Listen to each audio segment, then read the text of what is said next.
আপনাকে কি করে ভালো না বাসি ইয়া রাসূলুল্লাহ। যখন আপনি আমাকে ভালোবেসেছেন সেই 1400 বছর আগে, যখন আপনি আমাকে মিস করতেন, আশা করতেন যেন আমার সাথে দেখা করতে পারেন, অথচ তখনও আমি জন্মই হইনি। সেদিন সাহাবীরা আপনার চোখে পানি দেখে বলল, ইয়া রাসূলুল্লাহ, আপনি কাঁদছেন কেন? আপনি বললেন, আমার ভাইদের খুব দেখতে ইচ্ছা করছে। সাহাবীরা বললেন, আমরা কি আপনার ভাই নই ইয়া রাসূলুল্লাহ? আপনি বললেন, না, তোমরা আমার সাহাবী। আমার ভাই হলো তারা যারা আমার পরে আসবে এবং আমাকে কখনো না দেখেও তারা আমাকে বিশ্বাস করবে।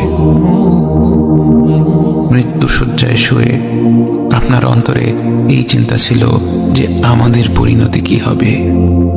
উম্মতি উম্মতি বলতে বলতে আপনি আপনার রবের নিকট ফিরে গিয়েছেন।